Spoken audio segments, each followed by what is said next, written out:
Good evening. The son of a care home resident in Coventry who died from COVID-19 says his father would still be alive today if the government had acted sooner.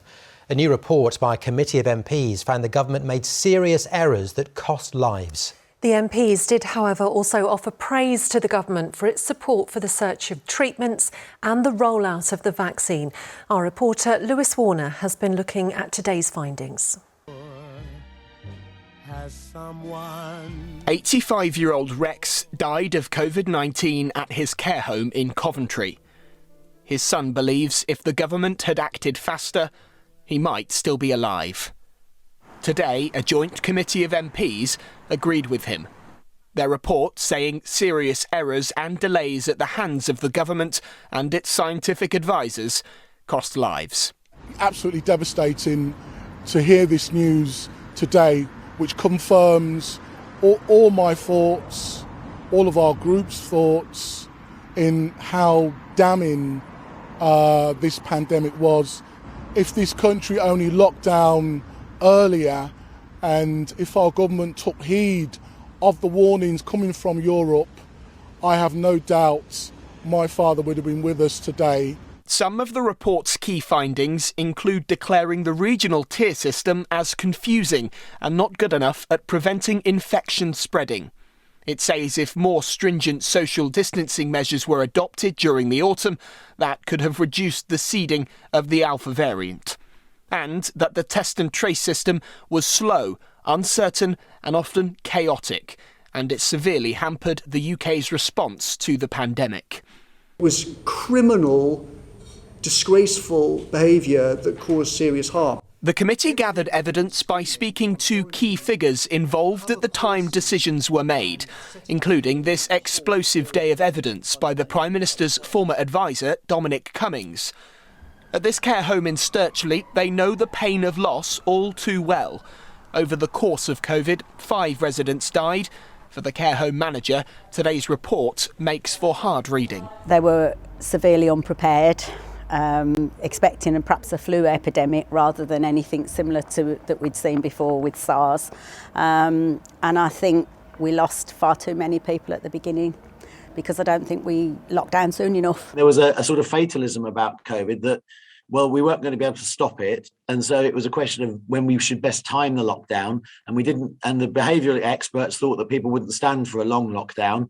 So it was, well, better to time the lockdown at exactly the right moment so you get the most bang for your buck.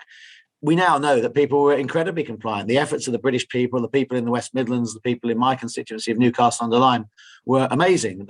Paul doesn't remember much of the first lockdown. After testing positive in March, he spent 102 days in hospital, 8 weeks of which he was in an induced coma. I think quite possibly the closing of the borders, but like Australia, it would have been a lot better for Britain to have the borders closed. We're an island. We could have contained it, could have kept it out. We have to learn from the pandemic and how things were handled, the mistakes that were made, the positives that were made, that were learnt. Well, the Prime Minister said last May that the government is responsible for everything that happened and we're sorry for the suffering that the country suffered. And we've committed to an inquiry to ensure that the right lessons are learned from the pandemic. The government insists the measures taken were guided by the science to keep people safe. Measures, though, that sadly didn't save everyone. Lewis Warner, ITV News. Well, as we mentioned, the vaccine rollout was praised in the report and described as one of the most effective initiatives in UK history. You may remember it began here in the Midlands. Margaret Keenan from Coventry was the first person to get the jab. Well, our reporter Danny Crawshaw has been reflecting on that and how the NHS continues to urge those who are yet to be vaccinated to get it done. A warning, Danny's report contains flashing images from the very start. 91-year-old Margaret Keenan from Coventry was the first person in the world to get the Pfizer jab when the mass vaccination programme began in December. More than 45 million people in the UK are now fully vaccinated. At Sandwell General Hospital, booster jabs are now being rolled out. Kerry, a Macmillan nurse, is getting hers. in lockdown and things, I had vulnerable family members who I was doing shopping and things for, so it was personal to me that I wanted them as soon as possible. I haven't told you, but we're doing pop-ups at Early Regis next week. Oh, that'll be good for the staff then. Yeah. Mary has been involved in the vaccine rollout from the beginning. We've never known anything like it in my lifetime, never mind while I've been working for the NHS. And it's amazing how people have pulled together. I think that's the main thing, the community spirit. We've trained admin staff, secretaries, even the pastor came and trained to be a vaccinator. So the response when we've called for help has been tremendous. The success of the rollout led to lockdown being eased and businesses being able to fully reopen. This cafe in Wednesbury remembers it well. They were literally queuing down the street. It was, I was shaking. It was surreal. we opened the curtains one morning. I was like, all from the people side outside the window. Massively grateful. Couldn't thank the community, the people that come in and the wider community enough. There are worries, though, as winter approaches, the pressure on the NHS will again increase. Ranjit, a long COVID sufferer from Sutton Coldfield, is urging those who haven't to get the vaccine. She was treated at George Eliot Hospital in Nuneaton. I was there 3 months and it was just traumatic. And the experience was quite bad. First, for about 2-3 weeks, I didn't wake up. That's what the nurses said.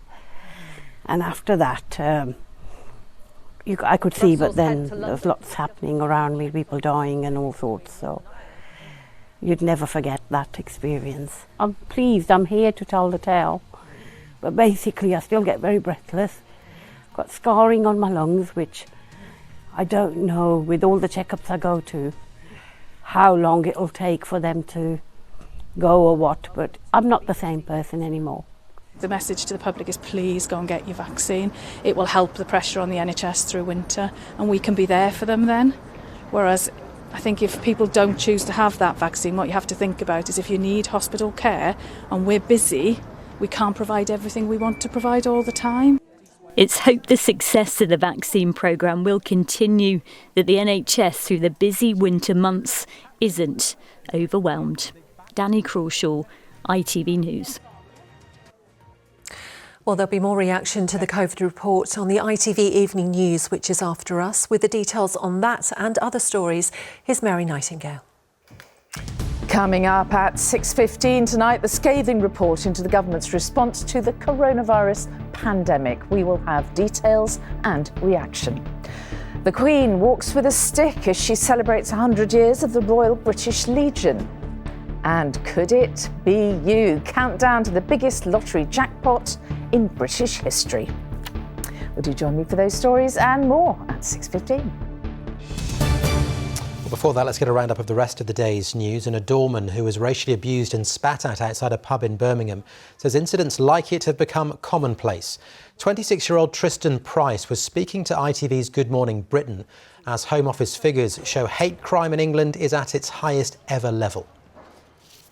A lot more people are starting to kind of wake up to what's happening and struggles that people like me might be going through. Initially, people are kind of would almost act as if it doesn't happen or because it's not directly in their face. That was just an incident that maybe happens on a regular basis to some doormen, maybe, I don't know how many times a shift, but it just so happened that it was recorded. Port Vale Football Club has banned one of its fans indefinitely after they sent a racist message via social media to Leyton Orient player Lawrence Vigouroux. It happened after a match between the two teams earlier this month.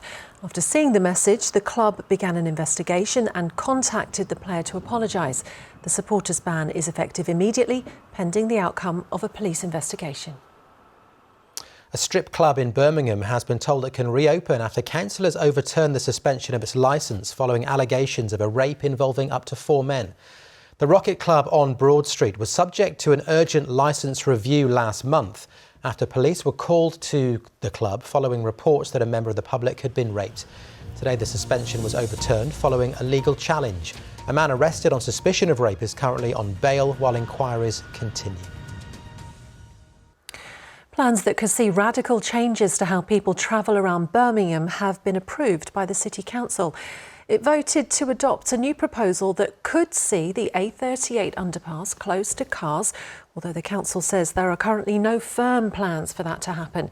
The proposals are designed to help meet clean air targets, but a city health boss has said the transition away from cars will hurt. The family and friends of a woman who died just 4 weeks after she was diagnosed with cancer are walking from Wolverhampton to Birmingham to raise money for Bowel Cancer UK. On the route, they will pass Sharon Kular's parents' house in Great Barr before finishing in the Jewellery Quarter. It's the last of 34 challenges on what would have been her birthday to commemorate each year of her life. Well, earlier we spoke to Sharon's sister before the group set off on their journey.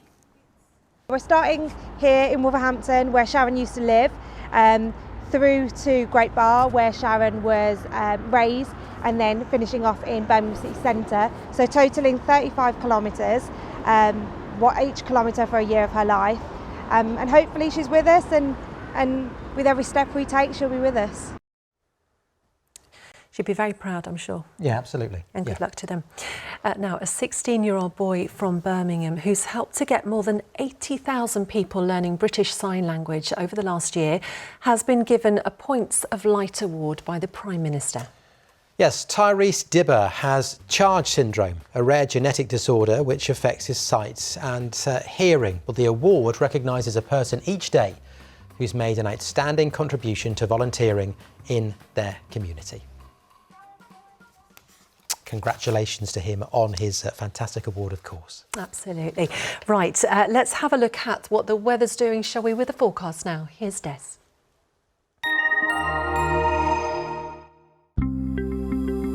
Making the most of it, whatever the weather. Octopus Energy sponsors ITV Central Weather. Hi, great to see you. Yesterday's weather was relatively warm. Temperatures above the average for the time of year. This time round today, it's been on the cool side and cloudy side as well. Great picture sent in by Tina. Norton Bog, Norton Lagoon, a wonderful place to go strolling and bird watching. But when it comes to our weather story, it is high pressure that is a dominating feature. This is a system that gave us a cloud and a couple of isolated showers over the course of today. But our weather generally is quite settled. Once we do head into the overnight story, that low cloud base means we will see patches of mist and fog develop. We'll never lose the showers in their entirety, but it's mainly a dry night. Temperatures down to around 9 degrees. Waking up tomorrow morning, yes, a bit of a grey and murky start, but once we get past the latter part of the morning, brighter skies coming through. The sunshine means temperatures climb to around 17 degrees. It should be around 14 at this stage in the year. When it comes to Thursday, we do have this system making its way down from the north, but again, it's bumping into high pressure, which means it's holding it up. Ultimately, we'll get away with a dry day on Thursday, if not a touch on the cloudy side. That rain we should see during the overnight period. Friday, lots in the way of sunshine, but chilly. Octopus Energy sponsors ITV Central Weather.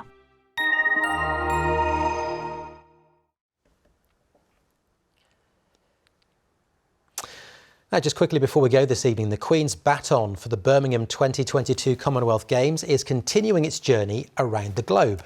It's been at a primary school in Malta before it continues its 140,000-kilometre journey. The baton was in Cyprus over the weekend. During its global tour, it will go to 72 nations and territories in total, taking the Queen's message inside the baton with it. And that is it from us this evening, because of the England match, of course, which is coming up later. Absolutely. I will have the late news at 10:30 for now. Bye-bye. Bye-bye.